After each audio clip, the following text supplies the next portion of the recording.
Komerzial Sociedad Anonimako langileek asanbladan erabakitakoari jarraituta udaletxe honetako korporazioa zuzentzen dira honako hau jakinarazteko asmotan.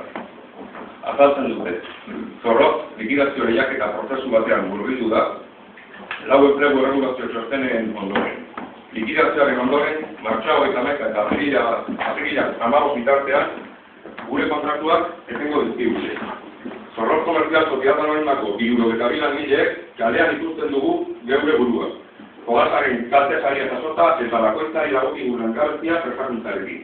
Azken hau, gaizki bideratutako lau ere ondoren batzuek dagoeneko agortua dugurari. Egon, badago langile talde baten aldetik proiektu berri baten alde agortu egiteko borondateak. Baina horretarako, langabezi prestazioa eta fogasaren kalte ordaina kapitalizatzea behartuta daude. Bai eta zaleekin, pabelloiek alokairurako akordio batera iritsi beharrean ere. Historia eginez, 1997an, Zorrotzek fogasari izanakuntzak erosten dizkigu.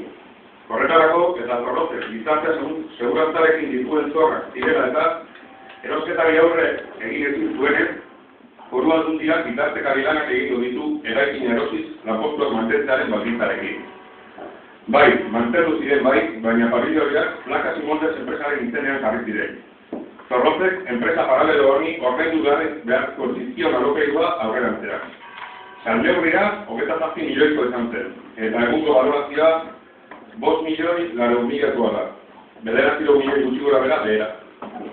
Fogatzak, bere garaian, gaia honi heldu nahi izan zion, baina prozedurako akats bat medio, sententziak akziodunen alde egin zuen. Denok dakigu, hala ere egia zein den.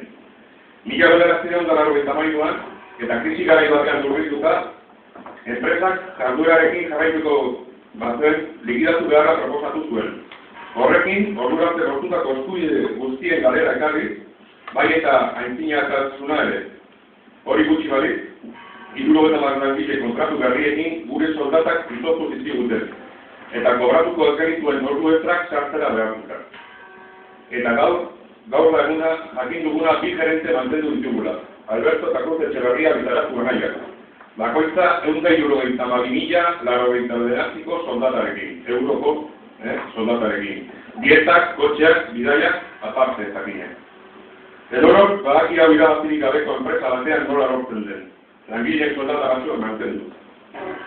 2002an eta enpresaren egoera betzeko asmotan, 10 kontratu etengo dituzte berriro berrik onartzeko agindupean. Errebegu kontratu berriak egiteko aprobetxatuz. Soldaten izozte berriak eta abar. 2008an, enpresa jarduera berdineko Bizkaiko Alme enpresarekin, 2005an izandako kontaktu berri izatean, ezin egona sortuko zen langilegoaren artean jarraipena ez dela eta da dela. Orduko gerenteen adina zela eta, 2,75 urteren bueltan, enpresari gerente berri baten kontratazioa eskatu genion. Erantzuna, ezezkoa izango zen, garezkia izateagatik eta gainera etorkizunerako planteamendurik ez zutela.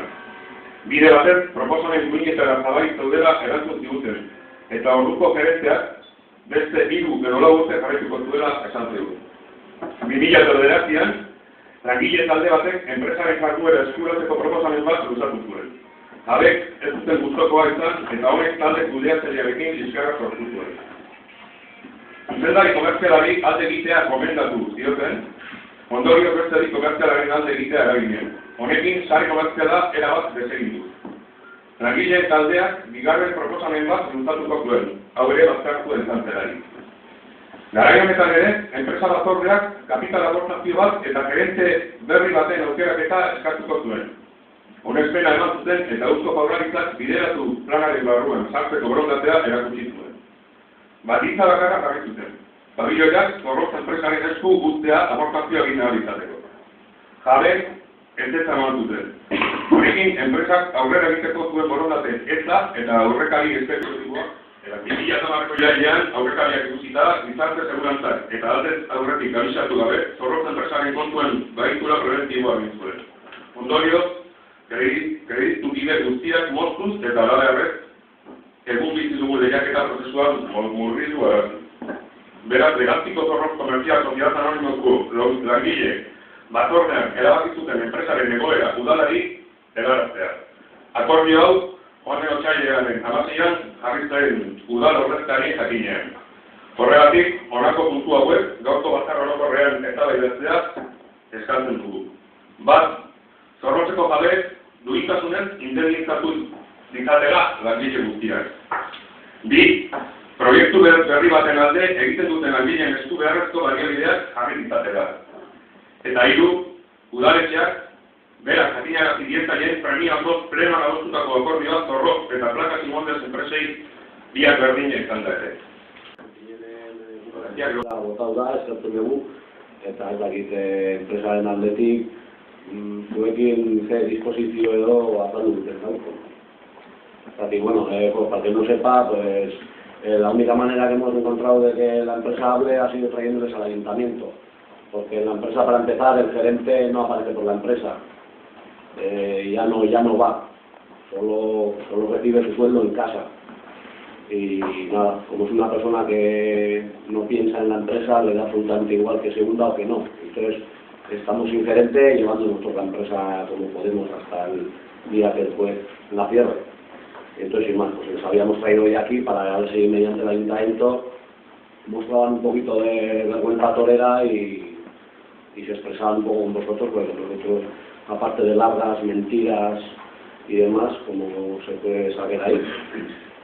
Para que no sepa, esa hoja solo está escrita con todo lo que está documentado. Lo que no está documentado es eso y bastante más grave todavía.